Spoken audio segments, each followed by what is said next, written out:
Hello friends, welcome to my YouTube channel knowledge Guru Abhinav में। बिहार शिक्षक भर्ती के लिए आज का सेशन हमारा, जो भी भाई बहन मेरे बिहार शिक्षक भर्ती की तैयारी कर रहे हैं उनके लिए आज का ये वीडियो बहुत ही इम्पोर्टेंट होने वाला है।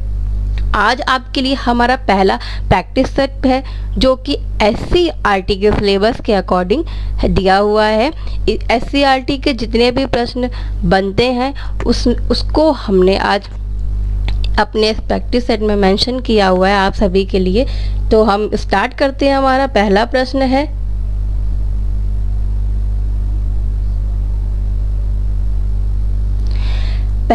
हमारा है कि निम्नलिखित में से कौन सा शब्द दिए गए वाक्य का वर्णन करता है। क्या है कि तापमान, आर्द्रता, वर्षा, हवा की गति आदि के संबंध में किसी स्थान पर वातावरण की दिन प्रतिदिन की जो स्थिति होती है उसे हम क्या कहते हैं। जो तापमान, आर्द्रता, वर्षा, हवा आदि इन सब के बारे में जो भी हमें जानकारी मिलती है, जिससे मिलती है, उसे हम क्या कहते हैं। पहला जलवायु, दूसरा पारिस्थितिकी, या तीसरा पर्यावरण, या चौथा मौसम। तो हमारा हो जाएगा इसमें 4th is the right answer, मौसम। अगला प्रश्न है, इसमें 2 कथन दिए हुए हैं। दिए हुए विकल्पों में से सही उत्तर का चयन करना। ऐसे भी प्रश्न बनते हैं एग्जाम में, तो ऐसे भी प्रश्न हम करते हैं कि कथन पहला क्या है, प्राकृतिक रेशे जैसे कपास, ऊन, रेशम, नायलॉन पौधों अथवा जंतुओं से प्राप्त होते हैं। ये हमारा पहला कथन हो गया। अब हमारा दूसरा कथन क्या है कि संश्लेषित रेशे मनुष्यों द्वारा बनाए जाते हैं, इसलिए ये संश्लेषित अथवा मानव निर्मित रेशे कहलाते हैं। तो ये 2 कथन हैं। इसमें से बताना है कि हमारा पहला ऑप्शन है कथन पहला और दूसरा दोनों सही हैं, या दूसरा है कथन पहला और दूसरा दोनों गलत हैं, या तीसरा ऑप्शन है कि कथन पहला सही है परंतु कथन दूसरा गलत है।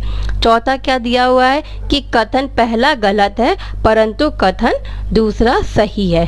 तो इसका राइट आंसर हो जाएगा हमारा पहला, कि क्या दिया गया है कि प्राकृतिक रेशे जैसे कपास, ऊन, रेशम, नायलॉन पौधों अथवा जंतुओं से प्राप्त होते हैं, और कथन दूसरा क्या है, संश्लेषित रेशे मनुष्यों द्वारा बनाए जाते हैं, इसलिए ये संश्लेषित अथवा मानव निर्मित रेशे कहलाती हैं। ये दोनों ही कथन हमारे सही हैं, तो हमारा राइट आंसर हो जाएगा फर्स्ट। अगला प्रश्न है कि निम्नलिखित में से किसे पीटा जा सकता है और पतली शीट में बदला जा सकता है। पहला ऑप्शन है जस्ता, दूसरा है फास्फोरस, तीसरा है सल्फर, चौथा है ऑक्सीजन। तो हमारा आंसर हो जाएगा पहला जस्ता, कि जस्ता को हम पीट कर एक पतली शीट में बदल सकते हैं। अगला प्रश्न है, विषाणु से होने वाला रोग कौन सा है। विषाणु से होने वाला रोग कौन सा है। पहला ऑप्शन है टाइफाइड, दूसरा है हैजा, तीसरा है सामान्य सर्दी, या चौथा है मलेरिया। तो हमारा राइट आंसर हो जाएगा 3rd, सामान्य सर्दी। ये विषाणु से होने वाले रोग हैं जिसे कॉमन कोल्ड ऊपरी श्वसन पथ का जो एक वायरस संक्रामक रोग है जो मुख्य रूप से नाक को प्रभावित करता है। और इसके कारण 200 से अधिक वायरस इसमें शामिल होते हैं, जिसमें सबसे आम है राइनो वायरस, आपने ये सुना होगा नाम। अगला प्रश्न हमारा है कि उष्ण कटिबंधीय क्षेत्र में सामान्यतः उष्ण जलवायु होती है क्योंकि इसकी अवस्थिति के आसपास होती है। क्या होती है।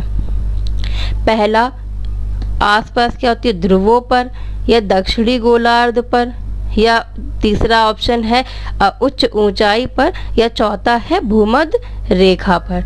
तो बताइए इसका क्या आंसर हो जाएगा। तो इसका fourth is the right answer, भूमध्य रेखा।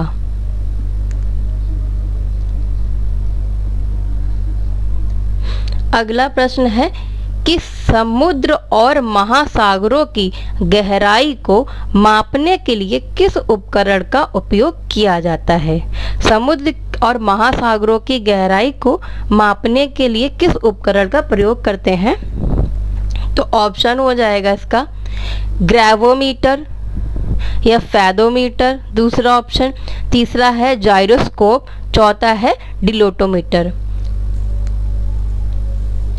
तो इसका राइट आंसर हो जाएगा दूसरा, second is the right answer, fathometer से समुद्र और महासागरों की गहराई को हम नापते हैं। अगला प्रश्न हमारा फिर कथन का है कि इसमें पूछा गया है, पहला कथन दिया हुआ है कि कुछ सूक्ष्म जीव मनुष्य, जंतुओं और पौधों में रोग उत्पन्न करते हैं, और कारण है आर, कि जिसे आर से डिनोट कर रहे हैं कारण को। रोग उत्पन्न करने वाले ऐसे सूक्ष्म जीवों को रोगाणु अथवा रोगजनक कहते हैं। अभी कथन हमारा, इसे हमने ए से डिनोट किया हुआ है और कारण आर। अब चलिए देखते हैं इसके ऑप्शंस क्या हैं।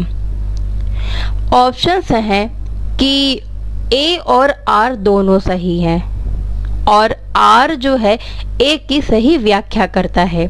सेकंड ऑप्शन है ए और आर दोनों सही हैं, परंतु आर है जो ए की सही व्याख्या नहीं करता है।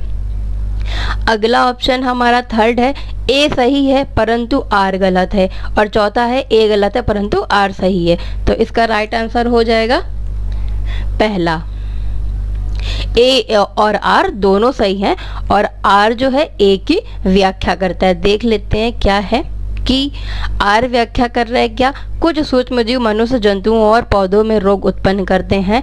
व्याख्या क्या है कि रोग उत्पन्न करने वाले ऐसे सूक्ष्म जीवों को रोगाणु अथवा रोगजनक कहते हैं, जो कि सही बात है। अगला प्रश्न हमारा है 48 नंबर कि मनुष्य की लार में कौन सा एंजाइम मौजूद होता है। पहला ऑप्शन है पेप्सिन, दूसरा है एमाइलेज, तीसरा है रेनिन, या चौथा है ट्रिप्सिन।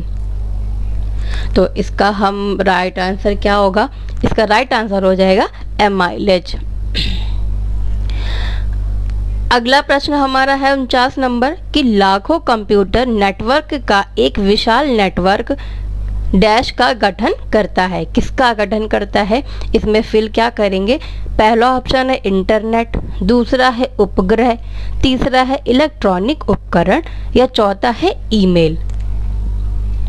तो हमारा राइट आंसर हो जाएगा 49 का फर्स्ट, इंटरनेट।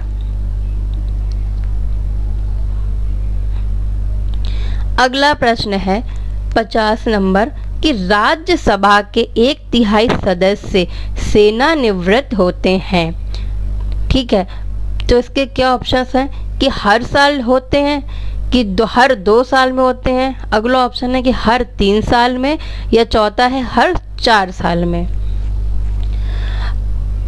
तो इसका राइट आंसर हो जाएगा हर 2 साल में 1/3 सदस्य सेवानिवृत्त होते हैं।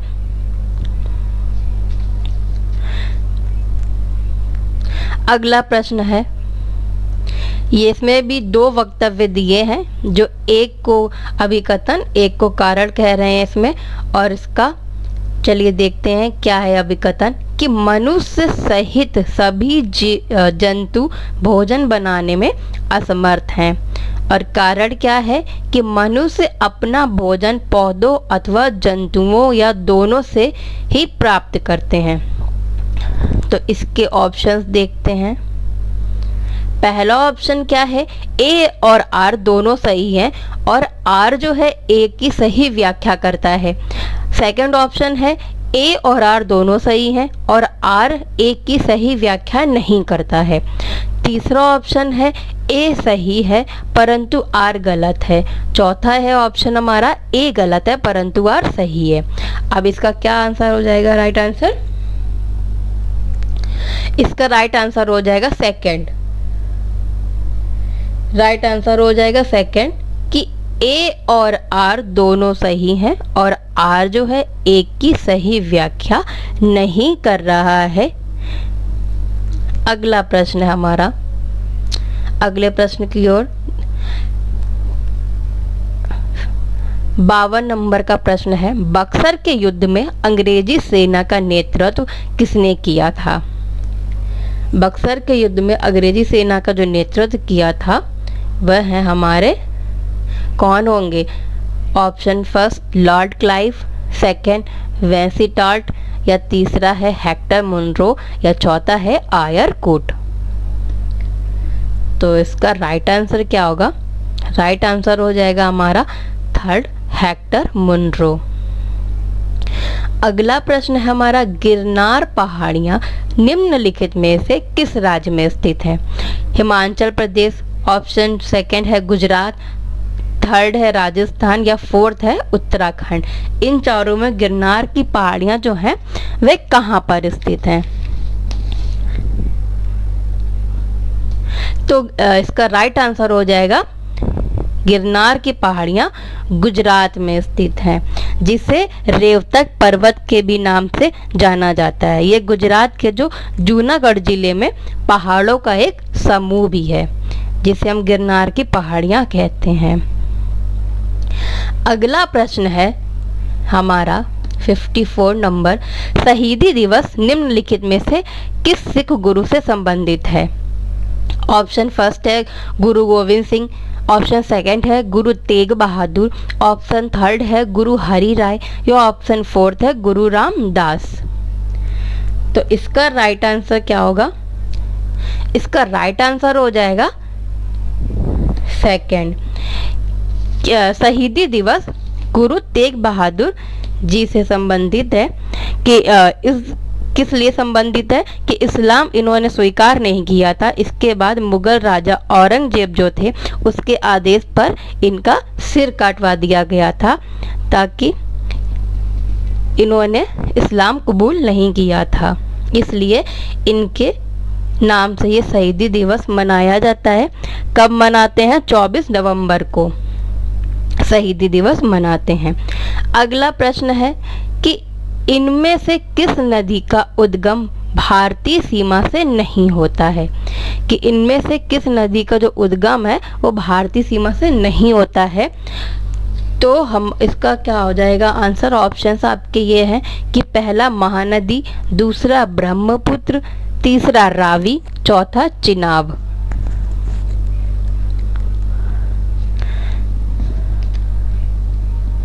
तो इसका राइट आंसर हो जाएगा ब्रह्मपुत्र, सेकंड हो जाएगा राइट आंसर।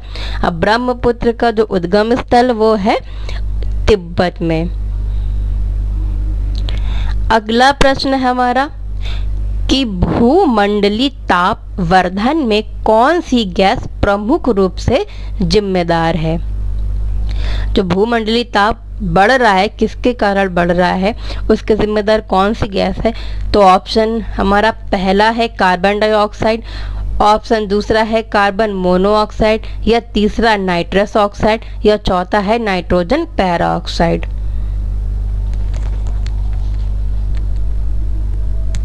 तो इसका राइट आंसर हो जाएगा फर्स्ट कार्बन डाइऑक्साइड। कपड़े, अगला प्रश्न है कि कपड़े धोने वाले सोडे का साधारण नाम क्या है? जो कपड़े धोने वाला सोडा होता है उसका साधारण नाम क्या है?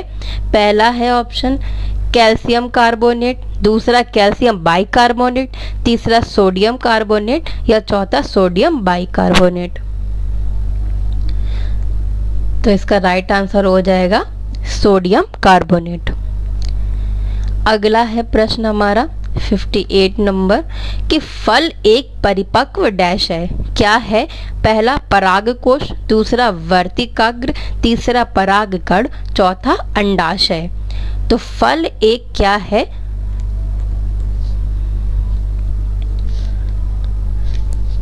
फल एक अंडाशय है। तो फोर्थ हमारा राइट आंसर हो जाएगा।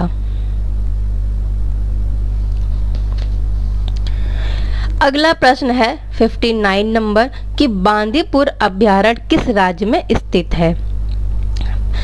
ऑप्शन पहला है तमिलनाडु, दूसरा है उत्तर प्रदेश, तीसरा कर्नाटक, चौथा मध्य प्रदेश। तो इसका राइट आंसर हो जाएगा थर्ड, कर्नाटक। कर्नाटक में बांदीपुर अभ्यारण्य है।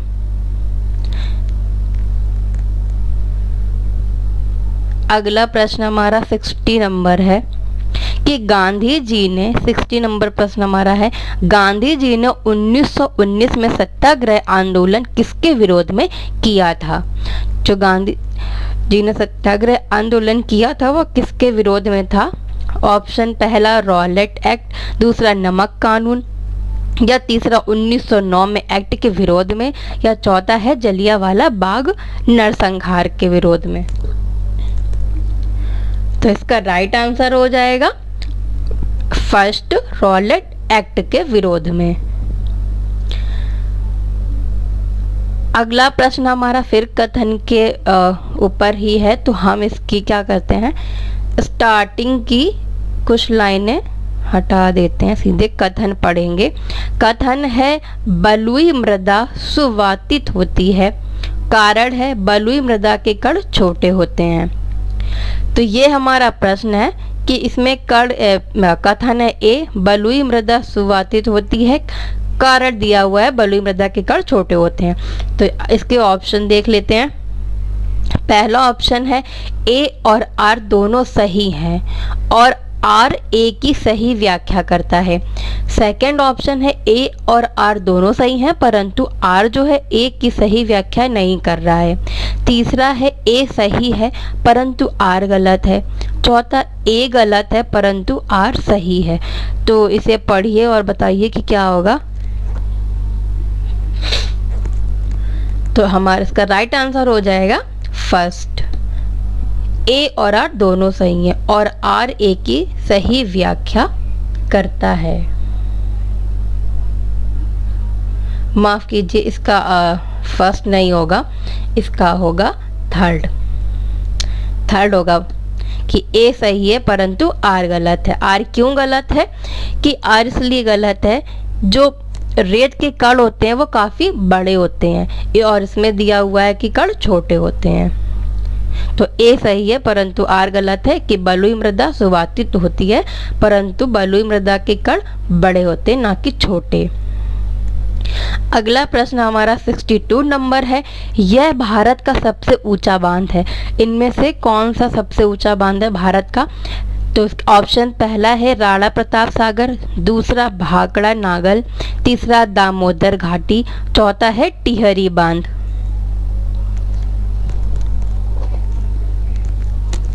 तो इसका राइट आंसर हो जाएगा फोर्थ, टिहरी बांध।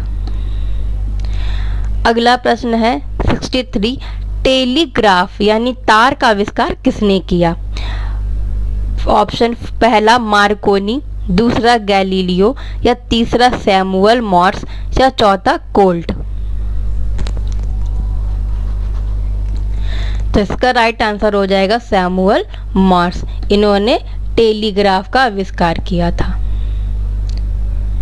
अगला प्रश्न हमारा 64 नंबर है कि इसमें स्वराज के लिए अंग्रेजों के विरुद्ध सहायता के लिए विदेशी भ्रमण किया और वंदे मातरम नामक समाचार पत्र निकाला। किसने स्वराज के लिए। तो इसका किसने वंदे मातरम नामक समाचार पत्र निकाला। तो ऑप्शन पहला है मैडम भीकाजी कामा, दूसरा है इंदिरा गांधी, तीसरा है सरोजिनी नायडू, चौथा है विजय लक्ष्मी पंडित। पहले तो कभी कभी मैडम लिख के नहीं आता है प्रश्न में, जब हमारे ऑप्शन इसके दिए जाते हो तो आप ये याद रखिएगा कि ये लेडीज महिला है, मतलब भीकाजी कामा, मैडम भीकाजी कामा इनका पूरा नाम। तो इसका राइट आंसर हो जाएगा मैडम भीकाजी कामा ने ही वंदे मातरम नामक समाचार पत्र निकाला था। अगला प्रश्न हमारा 65 नंबर है कि फ्रंटियर गांधी किसे कहते हैं। फ्रंटियर गांधी किसे कहते हैं? ऑप्शन पहला सर सैयद अहमद खां, दूसरा है भगत सिंह, तीसरा है श्री राजगोपालाचारी, चौथा है खान अब्दुल गफर खां। तो फ्रंटियर गांधी किसे कहते हैं? इसका राइट आंसर हो जाएगा फोर्थ। इसका चौथा राइट आंसर हो जाएगा खान अब्दुल गफर खां को फ्रंटियर गांधी के नाम से जानते हैं। अगला प्रश्न है 66 नंबर, भारतीय राष्ट्रीय कांग्रेस के किस अधिवेशन में सबसे पहले वंदे मातरम गाया गया? तो भारतीय राष्ट्रीय कांग्रेस के किस अधिवेशन में सबसे पहले वंदे मातरम गाया गया?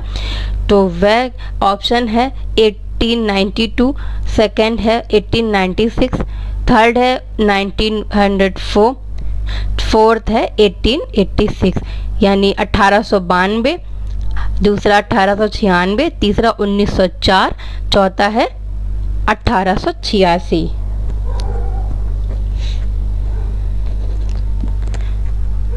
तो इसका राइट आंसर हो जाएगा सेकंड। 1896 में वंदे मातरम गाया गया।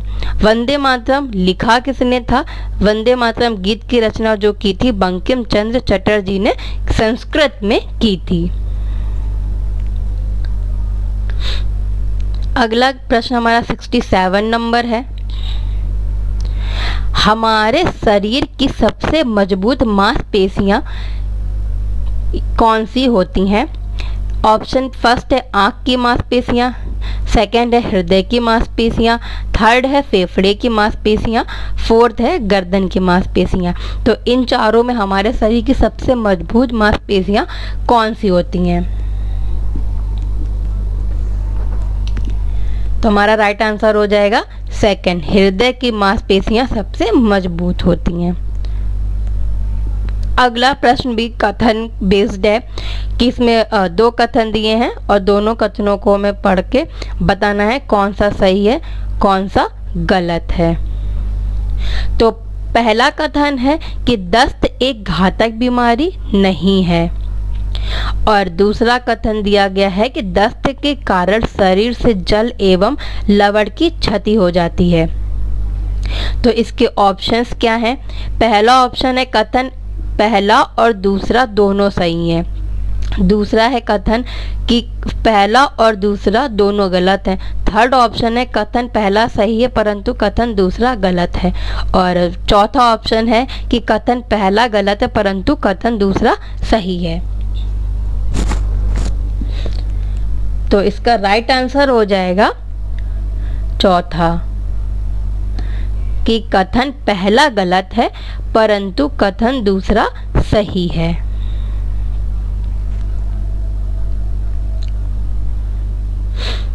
अगला प्रश्न 69 नंबर है, वायुमंडल में सबसे अधिक कौन सी गैस है?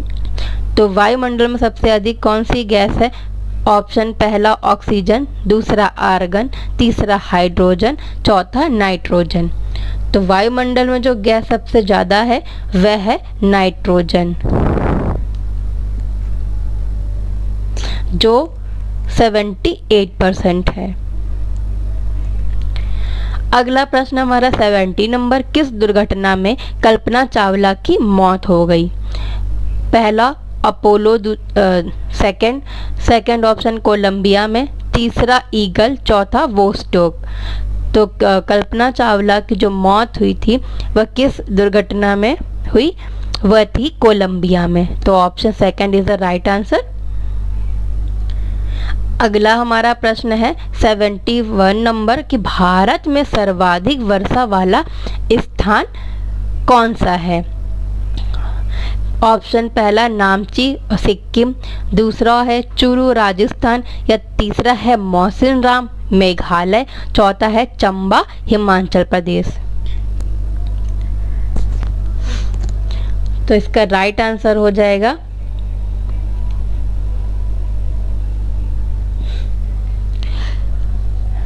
तीसरा मौसिनराम और मेघालय। अगला प्रश्न 72 नंबर, कि मानचित्र तथा ग्लोब में एक दूसरे को काटती रेखाओं को क्या कहा जाता है? पहला अक्षांश, दूसरा देशांतर, तीसरा भौगोलिक ग्रिड या चौथा इनमें से कोई नहीं। तो मानचित्र तथा ग्लोब में जो एक दूसरे को काटती हुई रेखाएं हैं उन्हें हम भौगोलिक ग्रिड कहते हैं। ऑप्शन थर्ड राइट हो जाएगा। अगला क्वेश्चन है हमारा 73 नंबर, भारतीय संविधान द्वारा कितनी भाषाओं को मान्यता दी गई है?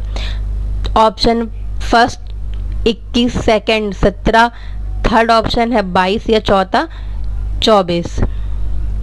तो भारतीय संविधान में हमें 22 भाषाओं को मान्यता दी गई है। अगला प्रश्न 74 नंबर, मादा एनाफिलीज मच्छर के काटने से कौन सी बीमारी होती है? पहला मलेरिया, दूसरा जॉन्डिस, तीसरा टाइफाइड या चौथा डेंगू।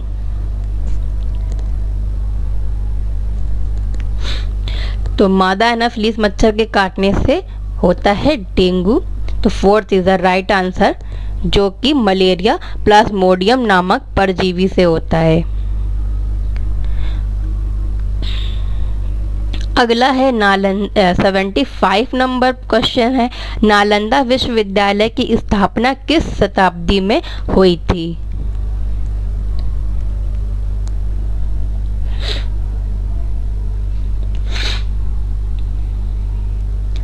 माफ कीजिएगा, एक थोड़ी सी फॉल्ट हो गई है। 74 का फोर्थ नहीं होगा, 74 का होगा फर्स्ट। मादा एनाफिलीज से होती है मलेरिया मच्छर।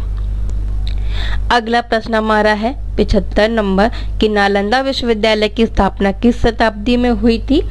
तो नालंदा विश्वविद्यालय की स्थापना हुई थी 5वीं शताब्दी में। तो first is the right answer.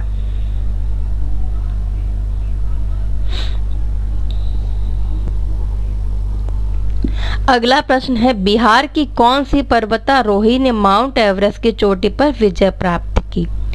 पहला है श्रीमती निरुपमा अग्रवाल, दूसरा श्रीमती अरुणिमा सिन्हा या तीसरा है श्रीमती अन्नपूर्णा देवी, चौथा है श्रीमती इशिता शर्मा।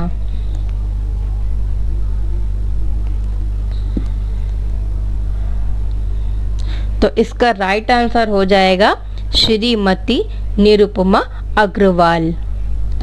पर्वतारोही हैं, इन्होंने माउंट एवरेस्ट की चोटी पर विजय प्राप्त की है। अगला प्रश्न है 77 नंबर कि गंगटोक से नाथुला कितनी दूरी पर अवस्थित है? तो गंगटोक से नाथुला कितनी दूरी पर अवस्थित है? पहला है 84 किलोमीटर, दूसरा है 54 किलोमीटर, तीसरा है 78 किलोमीटर या चौथा है 66 किलोमीटर। तो हो जाएगा राइट आंसर, इसका सेकंड राइट आंसर हो जाएगा 54 किलोमीटर। अगला प्रश्न है 78 नंबर कि सिंचाई के परंपरागत साधन कौन से हैं? पहला नदियां, दूसरा तालाब, तीसरा कुआं, चौथा उपर्युक्त सभी। तो सिंचाई के जो परंपरागत साधन है वह तो तीनों ही हैं, नदियां भी हैं, तालाब भी है और कुआं भी है। तो इसका राइट आंसर हो जाएगा फोर्थ। अगला प्रश्न है 79 नंबर कि वाल्मीकि राष्ट्रीय उद्यान में मुख्य रूप से किस जानवर का संरक्षण किया गया है? ऑप्शन है पहला हिरण, दूसरा बाघ, तीसरा चीता, चौथा लोमड़ी।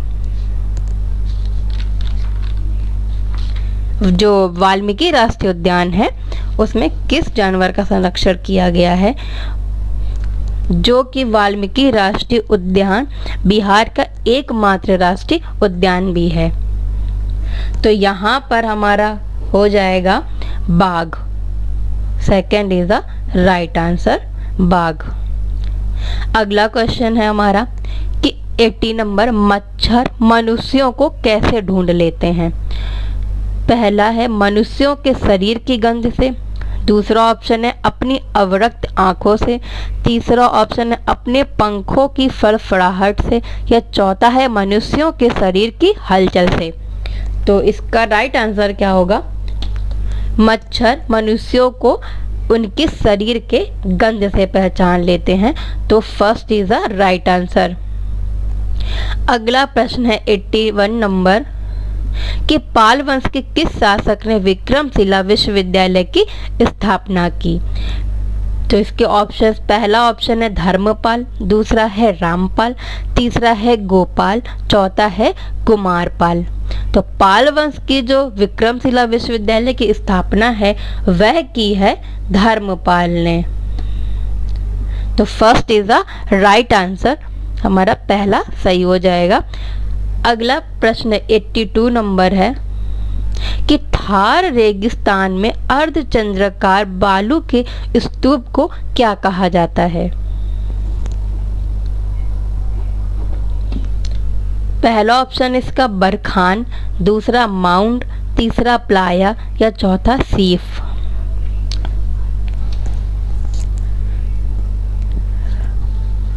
तो इसका राइट आंसर हो जाएगा बरखान। तो first is the right answer. अगला प्रश्न है 83 नंबर, जिस स्थान पर रेल लाइन 2 से अधिक दिशाओं की ओर जाती है उसे क्या कहा जाता है। तो इसका पहला ऑप्शन हो जाएगा टर्मिनल, दूसरा यार्ड या तीसरा स्टेशन या चौथा जंक्शन। तो जहाँ पे 2 से अधिक दिशाओं की ओर जाती हैं रेल लाइनें, वहाँ उसे हम कहते हैं जंक्शन। तो fourth is the right answer. अगला प्रश्न है 84 नंबर कि दो या उससे अधिक नदियों के मिलन स्थल को क्या कहा जाता है। ऑप्शन पहला है मुहाना, ऑप्शन दूसरा है ज्वार नंदबुक या ऑप्शन तीसरा है स्रोत, चौथा है कन्फ्लुएंस।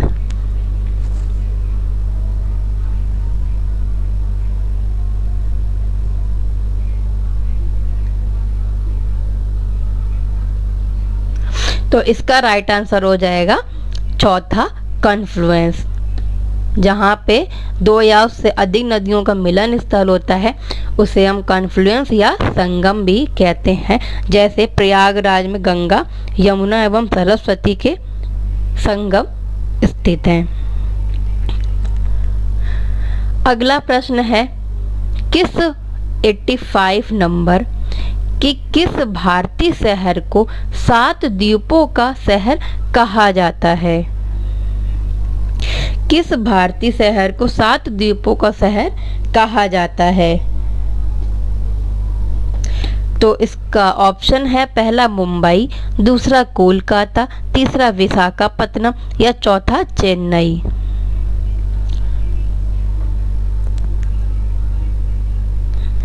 तो इसका राइट आंसर हो जाएगा पहला मुंबई।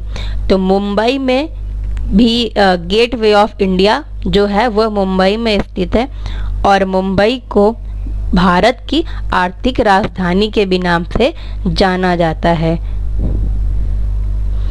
अगला 86 नंबर प्रश्न है संक्रामक रोग व्यक्ति से किसी माध्यम के द्वारा स्वस्थ व्यक्ति तक पहुंचते हैं। जो संक्रामक रोग होते हैं वह व्यक्ति से, संक्रामक रोग रोगी व्यक्ति से किसी भी माध्यम के द्वारा स्वस्थ व्यक्ति तक पहुंच जाते हैं। यह बात सही है या गलत है। तो इसका पहला ऑप्शन है सही या दूसरा ऑप्शन है गलत, तीसरा है कह नहीं सकते, चौथा है इनमें से कोई नहीं। तो इसका राइट आंसर हो जाएगा सही।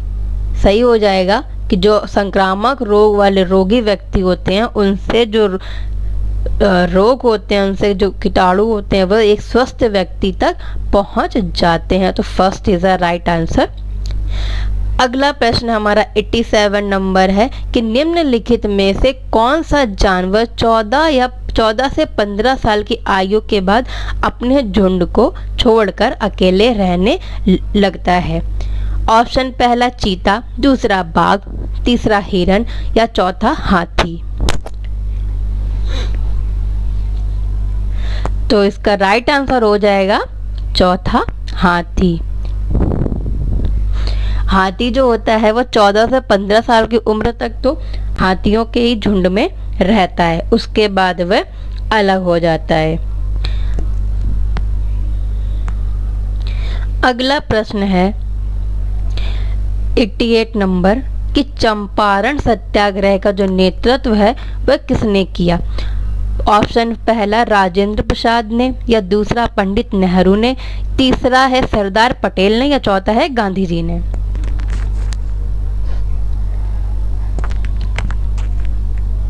तो इसका राइट आंसर हो जाएगा गांधी जी ने। तो fourth is the right answer कि गांधी जी ने चंपारण सत्याग्रह का नेतृत्व किया था। अगला प्रश्न है 89 नंबर, ऊंचाई के साथ डैश की भाग कम हो जाती है कि पहला ऑप्शन है ऑक्सीजन, दूसरा है नाइट्रोजन, तीसरा है कार्बन डाइऑक्साइड, या चौथा है हाइड्रोजन। तो ऊंचाई के साथ क्या कम हो जाती है, पहला इसका राइट आंसर हो जाएगा ऑक्सीजन। ऊंचाई के साथ ऑक्सीजन की भाग कम हो जाती है, ऑक्सीजन की मात्रा कम हो जाती है। जितनी ज़्यादा ऊंचाई पर हम जाएंगे हमें वहाँ पे उतनी ही ऑक्सीजन की मात्रा कम मिलेगी। अगला प्रश्न है 90 नंबर कि जाड़े में उगाई जाने वाली फसल को क्या कहते हैं। जाड़े में यानी सर्दी में जो फसलें बोई जाती हैं उन्हें क्या कहते हैं। ऑप्शन पहला रबी, या दूसरा खरीफ, या तीसरा जायद, ये चौथा है इनमें से कोई नहीं। तो जो सर्दी की फसलों को हम कहते हैं रबी। तो first is the right answer. अगला प्रश्न हमारा 91 नंबर है, निम्नलिखित में से भारत की मुख्य भूमि को रामेश्वर द्वीप से अलग करता है, कौन अलग करता है। तो इसका पहला ऑप्शन हो जाएगा पाक जल डमरू मध्य, दूसरा है पंबन चैनल, या तीसरा है 10 डिग्री चैनल, या चौथा है 9 डिग्री चैनल। तो भारत की जो मुख्य भूमि को रामेश्वरम द्वीप से अलग करता है कौन है। तो वह हमारा राइट आंसर क्या होगा, राइट आंसर हो जाएगा पंबन चैनल। तो second is the right answer. ये सब SCERT में दिए हुए प्रश्न है। आपने अब तक के जितने भी प्रश्न देखे आपको खुद पता चल गया होगा, जिसने भी पढ़ी होगी SCERT के चैप्टर, कि उनमें ये सारे ही इससे रिलेटेड चैप्टर दिए हो गए। उसी से हम ये प्रश्न आपके लिए एक प्रैक्टिस टेस्ट बनाया है। जो भी करेंगे उन्हें एक प्रैक्टिस हो जाएगी कि किस तरह से प्रश्न बनेंगे।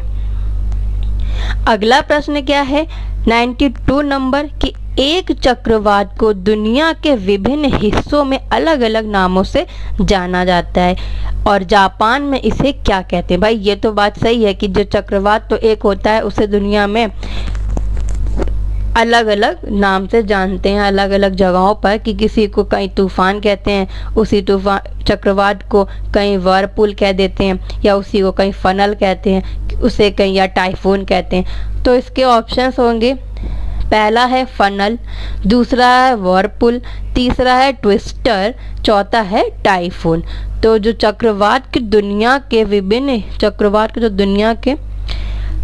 विभिन्न अलग अलग नामों से जानते हैं, जापान में क्या कहते हैं। तो इसका fourth is the right answer typhoon. अगला प्रश्न है 93 नंबर, बिजली की क्षमता वाली लोहे की छड़ पर इनमें से किसका लेप किया जाता है। पहला है टिन, दूसरा सीसा, तीसरा है जस्ता, या चौथा है क्रोमियम।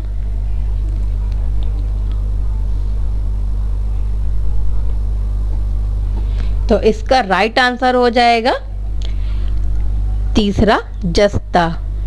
तो third is the right answer जस्ता। अगला प्रश्न है 94 नंबर कि भारत के किस राज्य में ग्रामीण ओलंपिक्स का आयोजन प्रत्येक वर्ष होता है।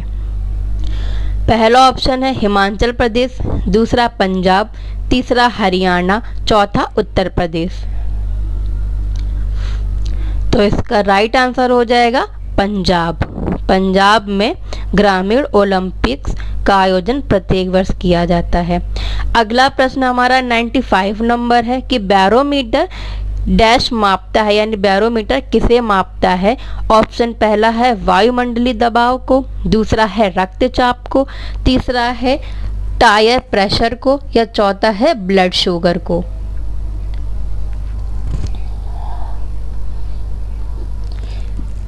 तो बैरोमीटर मापता है वायुमंडलीय दबाव को। तो first is the right answer. अगला प्रश्न हमारा 96 नंबर है, भारत में शिक्षक दिवस किस तारीख को मनाया जाता है। ऑप्शन पहला 5 सितंबर, दूसरा 8 सितंबर, तीसरा 5 मई, चौथा है 8 मई। तो भारत में शिक्षक दिवस मनाया जाता है 5 सितंबर को। इस दिन ये मनाया जाता है डॉक्टर सर्वपल्ली राधाकृष्णन के जन्मदिन के उपलक्ष्य पे।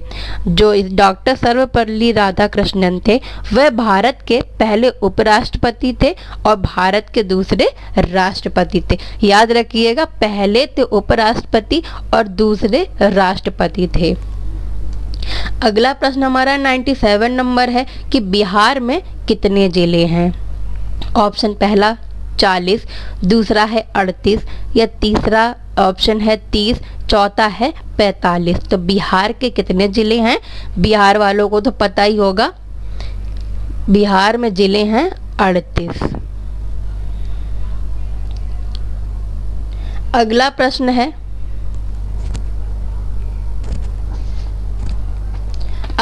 है, एक या एक से अधिक पोषक तत्वों की कमी के कारण होने वाले रोग को क्या कहते हैं। ऑप्शन पहला अभावजन्य रोग, दूसरा संचारी रोग, या तीसरा असंतुलित रोग, या चौथा संपर्क जनित रोग। तो इसका राइट आंसर हो जाएगा पहला अभावजन्य रोग को किस लिए होता है, एक या एक से अधिक पोषक तत्वों की जब कमी हो जाती है तो उससे अभावजन्य रोग होने लगते हैं। अगला प्रश्न है 99 नंबर, गर्म करने पर ठोस के द्रव्य के बदलने की क्रिया क्या कहलाती है। पहला गलना, ऑप्शन दूसरा वाष्पीकरण, या तीसरा संघनन, या चौथा है जमना। जब ठोस से द्रव्य में बदलता है तो ये मैंने आपको पढ़ाया था, उसे हम कहेंगे गलना। तो first is the right answer. बर्फ क्या होती है, ठोस। जब उसको हम बाहर रख देते हैं फ्रिज से, गर्म उसको टेम्परेचर मिलता है तो वो धीरे धीरे गलती ही है। तो उस प्रक्रिया को क्या कहते हैं, गल रही है, यानी ठोस से वो द्रव्य में बदल रही है। अगला प्रश्न है 100 नंबर, यानी 100 प्रश्न हमारे यहाँ कंप्लीट होते हैं कि इनमें से कौन सा एक पानी का गुण नहीं है। तो इनमें से पानी का कौन सा गुण नहीं है, देखते हैं। ऑप्शन पहला यह रंगहीन होता है, ऑप्शन दूसरा यह गंधहीन होता है, या तीसरा है यह स्वादहीन होता है, या चौथा है इसमें कोई भी चीज़ घुल नहीं सकती। तो इसमें क्या राइट आंसर हो जाएगा, पानी का इनमें से इन चारों में से कौन सा गुण नहीं है। तो इसका राइट आंसर हो जाएगा फोर्थ, कि इसमें कोई भी चीज़ घुल नहीं सकती, यह पानी का गुण नहीं है।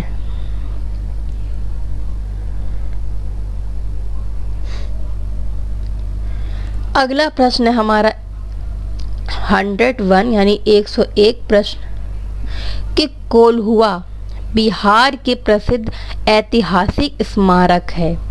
ठीक है, ये बिहार की एक प्रसिद्ध ऐतिहासिक स्मारक है। कौन सी, पहला अशोक स्तंभ, दूसरा ऑप्शन बौद्ध स्तूप, या तीसरा सूर्य मंदिर, या चौथा जल मंदिर। तो इसका राइट आंसर हो जाएगा पहला अशोक स्तंभ, जो बिहार की प्रसिद्ध ऐतिहासिक स्मारक है। अगला प्रश्न है हमारा 102 इसमें भी नीचे दो वक्तव्य यानी दो कथन दिए गए हैं, ए और आर। चलिए देखते हैं इसके बारे में। तो अभिकथन क्या है? पेड़ पौधों को, अभिकथन दिया है कि पेड़ पौधों को ज़्यादातर पानी बारिश से मिलता है। ठीक है। कारण क्या है? बारिश आते ही पेड़ पौधे खिल उठते हैं। अब ये कथन है, ये कारण है। अब देखते हैं इसके ऑप्शंस क्या हैं। कि पहला ऑप्शन है ए और आर दोनों सही हैं तथा जो आर है ए की सही व्याख्या करता है, और दूसरा ऑप्शन है ए और आर दोनों सही हैं परंतु आर ए की सही व्याख्या नहीं करता है। तीसरा ऑप्शन दिया है ए सही है परंतु आर गलत है। अब चौथा ऑप्शन दिया है ए गलत है परंतु आर सही है। तो इस कथन और कारण को पढ़ के बताइए क्या होगा। इसका राइट आंसर हो जाएगा सेकंड, ए और आर दोनों सही हैं परंतु आर ए की सही व्याख्या नहीं करता है। अगला प्रश्न हमारा 103 नंबर है कि बीजों के अंकुरण के लिए इनमें से किसकी जरूरत नहीं होती है? पहला ऑप्शन पानी, दूसरा हवा, तीसरा प्रकाश या चौथा अंधेरा। बीजों के अंकुरण के लिए किसकी आवश्यकता नहीं होती है? तो पानी और हवा प्रकाश की तो होती है, अंधेरे की नहीं होती है। तो fourth is the right answer. अगला प्रश्न हमारा 104 नंबर का है। वैज्ञानिक जो अंतरिक्ष की विभिन्न वस्तुओं तथा तारा, चंद्रमा, ग्रह आदि का अध्ययन करते हैं वह क्या कहलाते हैं? जो अंतरिक्ष के विभिन्न वस्तुओं जो तारा, चंद्रमा, ग्रह आदि का अध्ययन करते हैं उन्हें क्या कहते हैं? तो उन्हें हम क्या कहते हैं? ऑप्शन पहला सर्जन, दूसरा खगोलविद, तीसरा ज्योतिषी या चौथा इंजीनियर। तो इसका राइट आंसर क्या हो जाएगा? Second is the right answer, खगोलविद। अगला प्रश्न हमारा 105 नंबर है। सूक्ष्म जीवों को केवल डैश से देखा जा सकता है। जो सूक्ष्म जीव होते हैं उन्हें केवल डैश से देखा जा सकता है। पहला ऑप्शन है किससे? सूक्ष्मदर्शी से, या दूसरा दूरबीन से, या तीसरा स्टेथोस्कोप से, चौथा ऑप्शन है इनमें से कोई नहीं। तो इसका राइट आंसर हो जाएगा फर्स्ट, सूक्ष्मदर्शी से सूक्ष्म जीवों को देखा जा सकता है। अगला प्रश्न है 106 नंबर कि जंतु जिसके शरीर पर कठोर कवच होता है तथा अधिकांशतः पानी में रहता है वह कौन सा जंतु है? ऑप्शन पहला मछली, दूसरा कछुआ, तीसरा मेढक या चौथा चिड़िया। तो चिड़िया तो पक्षी है, ये तो हट गया। अब देख बताइए इन तीनों में कौन सा होगा? तो इन तीनों में राइट आंसर हो जाएगा कछुआ। मछली और मेढक की कठोर त्वचा तो नहीं होती, कवच नहीं होता, तो वो हमारा हो गया कछुआ। अगला प्रश्न हमारा 107 नंबर का है। दूरी को मापने की इकाई डैश है। दूरी को मापने की इकाई कौन सी है? ऑप्शन पहला किलोग्राम, दूसरा किलोमीटर, तीसरा किलोबाइट या चौथा इनमें से कोई नहीं। तो दूरी को जो मापा जाता है वह मापा जाता है किलोमीटर में। तो second is the right answer. अगला प्रश्न हमारा 108 नंबर का है। डायरिया का प्राथमिक उपचार क्या है? डायरिया का प्राथमिक उपचार क्या है? पहला ORS का घोल, दूसरा ऑप्शन नींबू पानी, या तीसरा जल, या चौथा दूध। तो डायरिया का प्रमुख उपचार है ORS का घोल। तो first is the right answer. अगला प्रश्न है 109 नंबर का। निम्नलिखित कथनों में से असत्य कथन को चुनिए। 4 कथन है, इनमें से एक असत्य है। चलिए पढ़ते हैं कौन सा। पहला ऑप्शन है हम परिवार में एक दूसरे से बहुत कुछ सीखते हैं। बिल्कुल सही बात है। सेकंड ऑप्शन क्या है? जूते बाहर उतार कर ही घर में या हर घर का रिवाज है। जूतों को बाहर उतार के घर के अंदर जाना ये हर घर का रिवाज है। ऑप्शन तीसरा है हमारे साथ साथ कुछ जानवर भी हमारे घरों में रहते हैं। ये भी सही बात है। अगला है चौथा ऑप्शन, कुछ जानवर हमारी इजाज़त के बगैर भी हमारे घर में रहते हैं। तो ये तो बिल्कुल सही बात है भाई, कुछ जानवर का जैसे छिपकली हो गई। हाँ, और आजकल बरसात में तो देख ही होंगे कितने कीड़े मकोड़े सब घरों के अंदर आ जा रहे हैं। तो चलिए अब देख इसका राइट आंसर क्या होगा। ये चारों के ऑप्शंस में कौन सा असत्य कथन है? तो असत्य कथन है इसका दूसरा, कि जूते बाहर उतार के ही घर में आना ये हर घर का रिवाज नहीं होता है। अगला प्रश्न हमारा 110 कि बिहार का राजकीय पक्षी कौन सा है? तो बिहार का राजकीय पक्षी कौन सा है? ऑप्शन पहला मैना, दूसरा बुलबुल, तीसरा गौरैया या चौथा नीलकंठ। तो इसका राइट आंसर हो जाएगा गौरैया, बिहार का राजकीय पक्षी है। और बिहार के बारे में आपको मैं बता दूं कि राजकीय पक्षी तो गौरैया हो गई, राजकीय पशु बिहार का बैल, और राजकीय फूल हो गया गेंदा, राजकीय मछली भी होती है मांगुर। ये मैंने बिहार के जितने भी हैं राजकीय वो आपको रिवाइज करवा दिए। अगला प्रश्न बढ़ते हैं 111 नंबर पे, निम्नलिखित में से कौन बिहार का जिला नहीं है? जो निम्नलिखित में से कौन बिहार का जिला नहीं है? पहला ऑप्शन मुंगेर, दूसरा जमुई, तीसरा बलिया, चौथा पूर्णिया। तो इन चारों में बिहार का जिला कौन सा नहीं है? तो वो हो जाएगा Ballia. Ballia third is the right answer. Ballia Uttar Pradesh का जिला है। अगला प्रश्न है 112 नंबर, असत्य कथन का चयन करें। पहला ऑप्शन है लिथोस का अर्थ है चट्टान, दूसरा ऑप्शन है एटमॉस का अर्थ है परमाणु, तीसरा ऑप्शन है ह्यूडर का अर्थ है जल, या चौथा ऑप्शन है बायोस का अर्थ है जीवन। तो इसका राइट आंसर क्या होगा? इसका राइट आंसर हो जाएगा दूसरा, second is the right option. Atmos का अर्थ है परमाणु।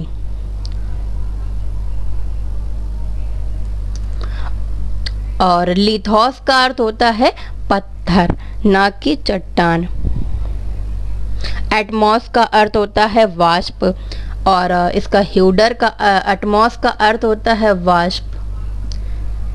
हाँ, लिथोस का अर्थ है चट्टान या पर्वत। तो ये तो सही हो गया, इसमें असत्य बताना था। एटमॉस का अर्थ होता है वाष्प, ना कि परमाणु। तो ये गलत हो जाएगा, यहाँ पे होगा वाष्प तीसरा। और ह्यूडर का अर्थ तो जल, बायोस का अर्थ है जीवन। तो असत्य हो गया दूसरा। एटमॉस का अर्थ परमाणु नहीं होता, एटमॉस का अर्थ होता है वाष्प। अगला प्रश्न हमारा है 113 नंबर, अत्यधिक ऊंचाई पर पर्वतारोहियों को किस प्रकार की समस्याओं का सामना करना पड़ता है? ऑप्शन पहला बारिश, दूसरा आंधी तूफान, तीसरा अत्यधिक ठंड और ऑक्सीजन की कमी, या चौथा है इनमें से कोई नहीं।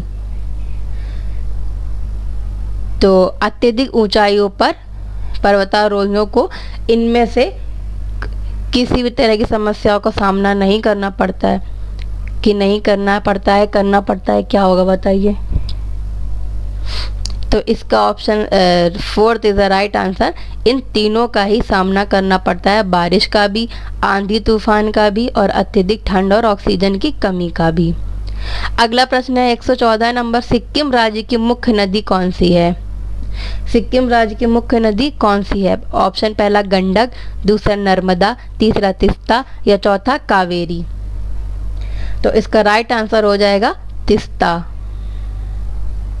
अगला प्रश्न है निम्नलिखित में से कौन महासागरों के संदर्भ में सही है? ऑप्शन ए, ये महासागर आपस में एक दूसरे से जुड़े हुए हैं। ऑप्शन बी, महासागरीय जल सिर्फ अमावस्या और पूर्णिमा के समय ही गतिशील रहता है। ऑप्शन सी, तरंगे, ज्वार भाटा तथा महासागरीय धाराएं महासागरीय जल की 3 मुख्य गतियां हैं। ऑप्शन डी है, आकार में अटलांटिक महासागर सबसे बड़ा महासागर है। तो इसमें से कौन सा संदर्भ सही है? तो चलिए पढ़ते हैं इसके ऑप्शंस। पहला ऑप्शन दिया केवल ए और सी, दूसरा केवल बी और सी, तीसरा है ए बी डी, या चौथा है ए सी डी।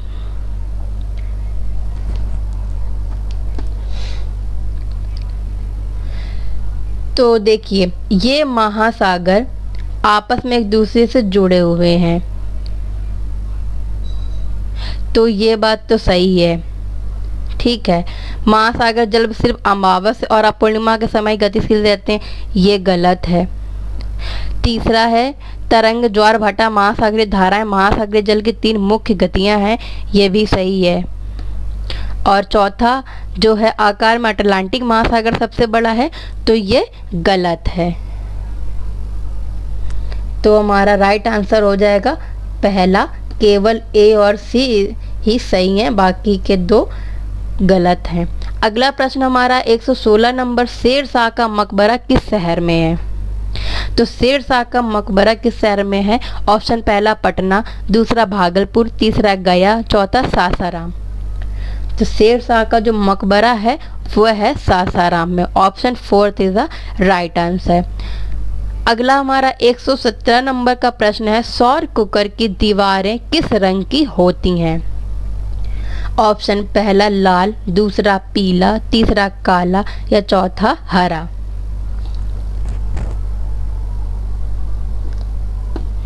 तो सौर कुकर की जो दीवारें होती हैं वो होती हैं काली। 3rd is the right answer.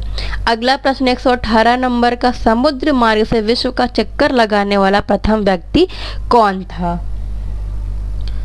तो समुद्र मार्ग से विश्व का चक्कर लगाने वाला प्रथम व्यक्ति था, पहला ऑप्शन है वास्को डी गामा, दूसरा कोलंबस, तीसरा मैगलन या चौथा सिकंदर।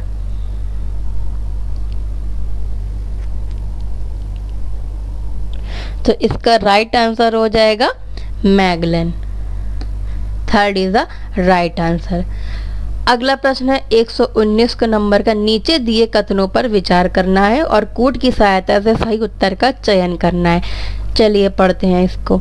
ए है, प्रायद्वीप स्थल का वह भाग है जो 4 तरफ से जल से घिरा होता है। प्रायद्वीप स्थल का जो चारों तरफ से जल से घिरा होता है। बी है, पाक जल संधि भारत को पाकिस्तान से अलग करती है। सी, प्रत्येक 1 डिग्री देशांतर के लिए स्थानीय समय में 4 मिनट का अंतर होता है। डी है ऑप्शन है, बड़े देश जिनका विस्तार उत्तर से दक्षिण की ओर बहुत अधिक होता है, वहां पूरे देश का मानक समय 1 नहीं होता। तो इसके ऑप्शंस देखते हैं। ऑप्शन ऐसे ही दिए हैं, ए बी सी करके, पढ़िए बताइए।